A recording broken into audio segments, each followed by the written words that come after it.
Imaginem o seguinte, vocês acabaram de se tornar nas primeiras pessoas a aterrar na Lua em toda a história da humanidade. O que é que querem fazer em primeiro lugar?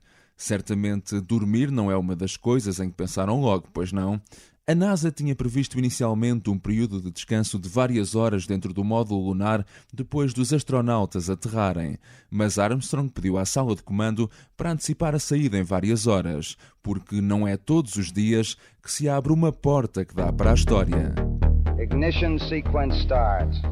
6. We choose to go to the moon in this decade and do the other things, not because they are easy, but because they are hard. Liftoff. We have a liftoff. Apollo 11, this is Houston. You are confirmed to go for orbit. Magnificent ride. And we've had loss of signal as Apollo 11 goes behind the moon. Give us a reading on the 1202 program alarm. Here, go for landing, over. Tranquility Base here. The Eagle has landed. That's one small step for man, for one priceless moment in the whole history of man. All the people on this earth are truly one. Magnificent sight out here.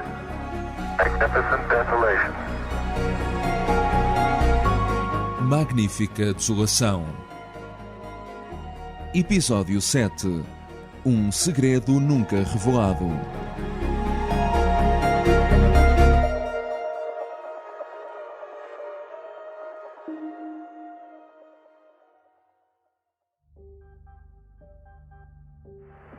The hatch is coming open.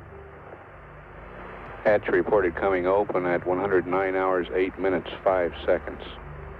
Okay, Houston, I'm on the board. A escotilha do módulo lunar é aberta. Armstrong começa a descer as escadas e puxa uma câmara de televisão estrategicamente posicionada na parte exterior. A partir deste momento, o mundo passa a ter imagens em direto. And we're getting a picture on the TV.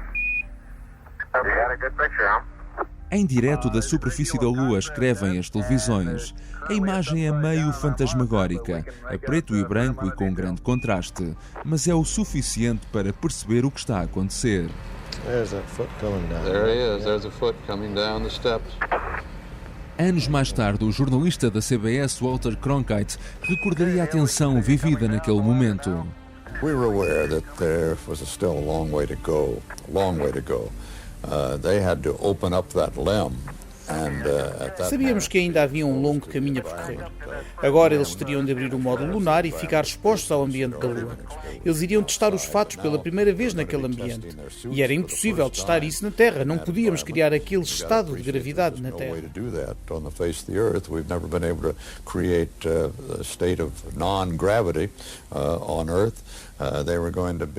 Eles iriam testar realmente a superfície da Lua e, claro, depois havia a questão da descolagem para saírem de lá, que iria ser uma parte da viagem terrivelmente perigosa. Penso que, embora estivéssemos entusiasmados, tal como todo o mundo, nós tínhamos também algum receio pelo futuro da missão. Within ourselves, while Wally and I couldn't help being excited about that moment, as the whole world was, we were still harboring a little bit of fear for the future of the mission.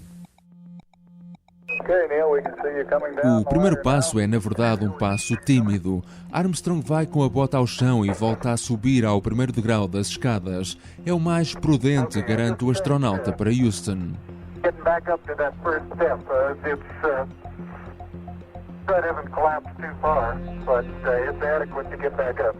Lembrem-se que estamos num sítio que nunca nenhum ser humano pisou na vida. E uma das coisas que não se sabia ao certo era como é que é a superfície da Lua. Chegou a haver quem temesse que o pó lunar seria tanto que pudesse formar uma camada espessa à superfície. É verdade que o módulo tinha aterrado em segurança, mas um dos receios que está na cabeça de Armstrong é o de enterrar-se numa espécie de areias movediças de pó lunar quando desce as escadas. Meses mais tarde, durante uma turnê no Vietnã, para visitar tropas norte-americanas, Neil responderia assim a uma pergunta de um dos soldados. Well, we were very worried about our first steps on the moon because Estávamos preocupados com os primeiros passos na Lua, porque alguns peritos tinham previsto, pouco tempo antes da nossa partida, que nos iríamos afundar na superfície. Não poderíamos puxar o peso de novo para cima, iríamos afundar-nos no pó. Claro que ficámos muito contentes em descobrir que eles estavam errados.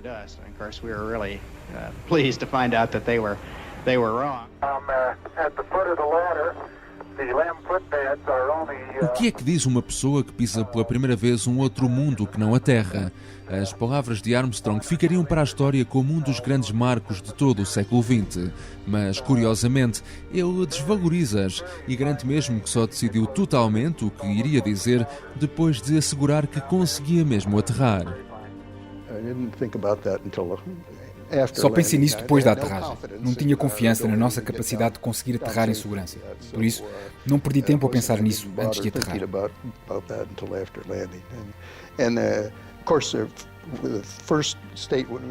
claro, a primeira declaração que fizemos quando chegámos foi base da tranquilidade. A Eagle aterrou. Esse foi o momento emblemático de alcançar o objetivo presidencial, no qual tínhamos vindo a trabalhar durante uma década. Do nosso ponto de vista, essa era uma comunicação muito importante.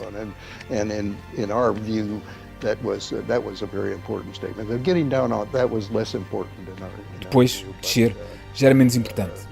Mas claro que era significativo tocar com a bota na areia e perceber que estamos ali e que está tudo ok.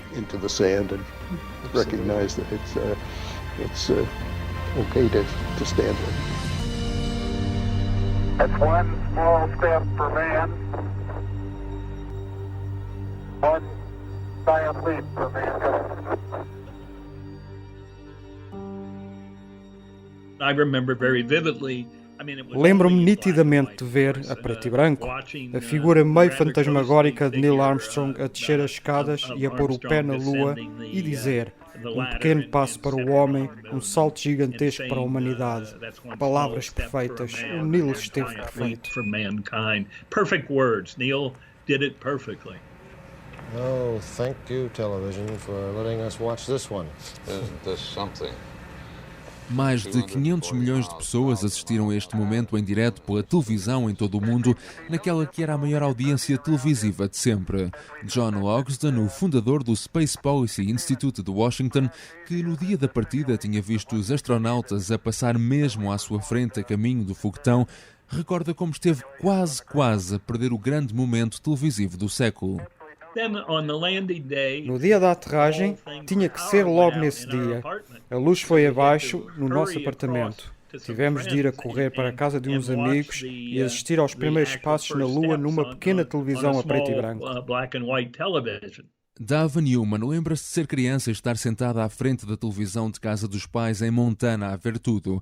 Ela não o poderia imaginar naquela altura, mas umas décadas depois aquela miúda chegaria a número 2 da NASA e hoje é professora do programa Apollo do MIT, Instituto de Tecnologia de Massachusetts. Dava conta-nos que aquele foi o momento que a inspirou. Lembro-me muito bem, eu tinha 5 anos e sabia que era um acontecimento gigantesco. Teve um grande impacto, não apenas na minha infância. Inspirou-me e, mais importante do que isso, ensinou-me a sonhar e a sonhar alto.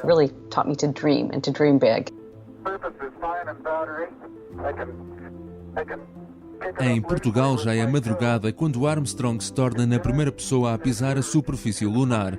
Eu nasci já muitos anos depois, na época dos vai-vens espaciais, e não pude viver essa emoção. Por isso decidi fazer o que fazemos quando somos miúdos e estamos a descobrir o mundo e as suas histórias. Perguntei à minha mãe, Amélia, como é que viveu o acontecimento na altura. Mãe, o que é que tu te lembras da ida do homem à Lua? Eu sentia assim, estava muito curiosa de ver como é que era a chegada e lembro-me de poisar a nave. É como se fosse hoje, exatamente. Eu lembro-me como se estivesse neste momento a ver e ao mesmo tempo até me sentia um bocadinho nervosa, assim, será que corre bem? Por eles. Eu sentia-me nervosa por eles. O homem ir à Lua, assim, uma coisa fora... Parecia uma coisa do outro mundo, quase, para muita gente, na cabeça de certas pessoas. Era uma coisa do outro mundo, o homem ir à Lua, como é que é possível, não é? Sim. Foi uma grande emoção, não é? Foi uma emoção muito grande. No dia a seguir, as pessoas só que viram falavam muito nisso, e as que não viram tinham muita pena de não ter visto, mas foram dorminhocos, não acompanharam. Pouco mais de 20 minutos depois de Armstrong é a vez de Buzz Aldrin sair da Eagle e Buzz arranca a primeira gargalhada lunar a Neil. É preciso ter cuidado para não trancar a porta por dentro.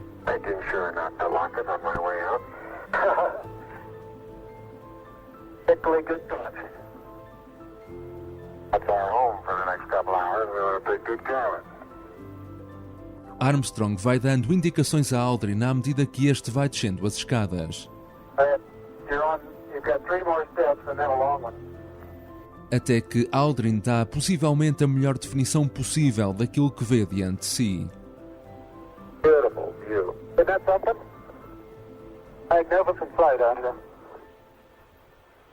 Magnificent desolation. Ok, façamos uma pausa neste momento. Este foi o momento que inspirou o título deste projeto, porque se as famosas palavras de Armstrong são as de um ser humano que pisa pela primeira vez um outro mundo que não a Terra, as de Aldrin são as de alguém que vê pela primeira vez aquilo que está a pisar. Eu contei esta história a John Logsdon e de como aquela reação incrível de Aldrin naquele momento me tinha inspirado. Logsdon, que aos 85 anos mantém intacto o seu sentido de humor, contou-me por sua vez um pormenor curioso que aconteceu apenas segundos antes. Bem, sabe que a primeira coisa que o Buzz fez foi urinar. Primeiro aliviou-se, depois então pôs o pé no chão e disse: magnífica desolação.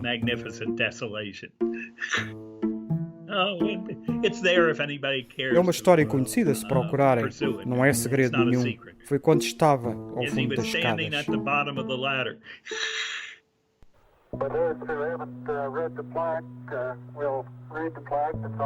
Minutos depois, os dois astronautas leem então a placa colocada na base do módulo lunar e que há de permanecer na Lua.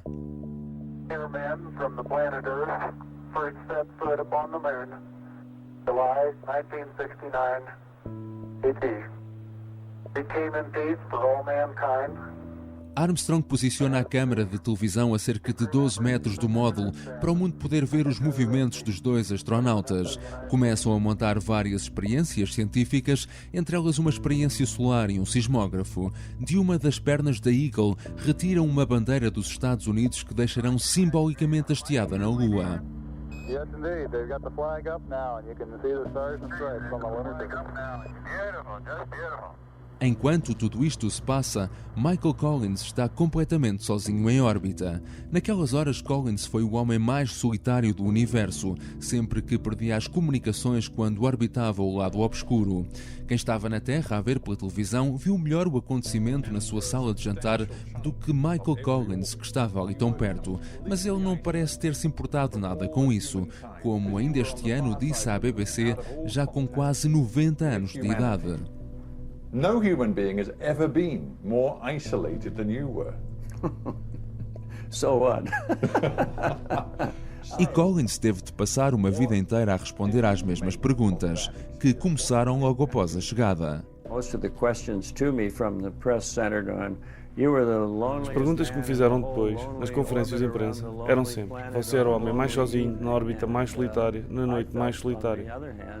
Pelo contrário, eu sentia muito confortável na minha pequena casa, dentro do módulo de comando Columbia. Eu tinha pilotado sozinho aviões por vários anos, e o facto de estar sozinho não era nada de novo.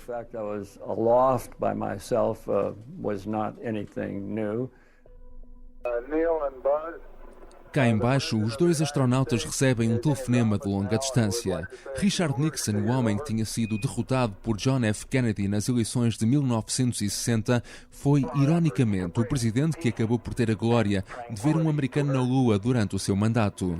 For one priceless moment in the whole history of man, all the people on this earth are truly one. Apollo 11 deixou ainda na Lua um pequeno disco com mensagens de várias nações, entre elas Portugal. A mensagem portuguesa é assinada pelo Presidente da República, Américo Tomás, que escreve: o povo português, descobridores da terra desconhecida em séculos passados, sabe admirar aqueles que nos nossos dias exploram o espaço, pondo a humanidade em contacto com outros mundos. Américo Tomás, que de resto tem mesmo a capacidade de ofuscar em Portugal um dos maiores feitos do século. No dia em que o homem chega à Lua, o telejornal abre com o Presidente da República a inaugurar uma fábrica de cimento em Pataias. O advogado e politólogo Jaime Nogueira Pinto, que na altura fazia parte da equipa do telejornal, recorda como existia uma norma nesse sentido. Havia uma regra, uma instrução permanente, que o telejornal devia abrir com as notícias sobre o Presidente da República. E o Manuel Moraes dizia sempre, quer dizer, Desta forma, começa a Terceira Guerra Mundial e nós, a primeira notícia que temos que dar é Sua Excelência o Presidente da República recebeu hoje os senhores tal. E depois, Paris destruída, ou Moscovo destruída, uma coisa qualquer. É uma coisa completamente absurda. Mas havia essa regra, essa norma. Os jornais portugueses seguem o folhetim diariamente. No dia 23 de julho, o Diário Popular publica uma entrevista com várias crianças. Uma delas, com apenas 13 anos, responde com uma certa firmeza, escreve o jornalista. Vi a chegada do homem ao planeta satélite. É fantástico. Fiquei a olhar para a Lua e pensei que o facto de os homens lá irem parece fantasia. Todo o programa da Apollo 11 me entusiasmou. 50 anos depois, conseguimos descobri-la. Maria Teresa Bentes ainda vive em Lisboa, tem hoje 63 anos e é médica. Ainda se lembra do dia da entrevista e daquela noite em que não dormiu para estar agarrada com os pais à televisão. Fui no Cais de Sodré e acho que ia para a praia. E quando fui apanhada por um repórter, eu sei que fiquei toda a noite acordada, não sei até que horas para ver em direto. Era uma sensação de irrealidade e ao mesmo tempo depois de alívio, porque aquilo acabou tudo em bem, se é que se pode dizer assim.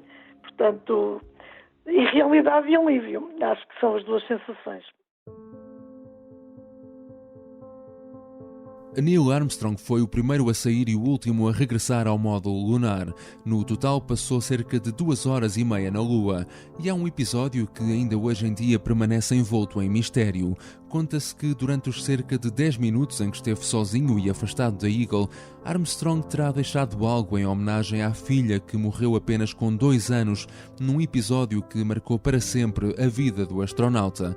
A cena é de resto o clímax emocional do filme First Man sobre a vida de Armstrong, mas até morrer ele nunca revelou o que fez. E na verdade até hoje não há qualquer consenso sobre se isso de facto aconteceu. Perguntámos por isso a Jay Barbary, histórico jornalista da NBC, hoje com 85 anos e amigo pessoal de Armstrong. E a resposta foi esta. I never broke a trust in him and he told me about what he left. Eu nunca quebrei a confiança com ele. Ele contou-me aquilo que levou e deixou na Lua para a Muffy, mas disse-me para nunca revelar essa história. E eu nunca contei isso a ninguém, mesmo depois da morte dele. Nunca disse à minha mulher, e estou casado com a mesma mulher maravilhosa há 59 anos. Não lhe guardo segredos, mas isso não lhe conto a ela porque é uma questão de confiança.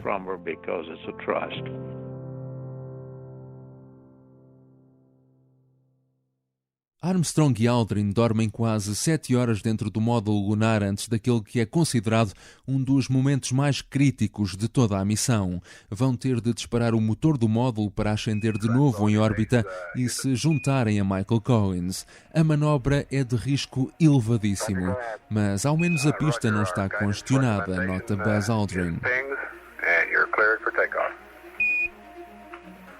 Roger, understand. We're number 1 on the runway. Roger.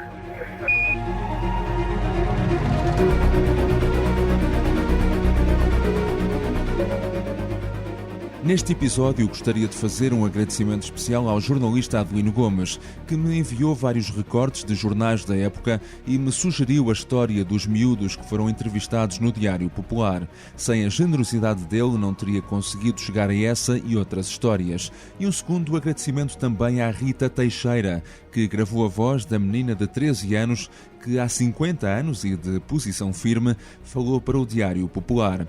Magnífica Desolação é um podcast com apresentação e edição de João Santos Duarte. A imagem é do Tiago Pereira Santos, Jaime Figueiredo e Joana Beleza. Este episódio contou ainda com a colaboração de Pedro Candeias, Carlos Paes, Pedro Cordeiro e Ruben Tiago Pereira. Mas este não é apenas um podcast, é também um projeto multimédia. Por isso, se tiverem curiosidade, leiam o artigo online que está igualmente disponível no site do Expresso. Sigam-nos ainda no iTunes, no Spotify, no SoundCloud ou nas várias plataformas para Android.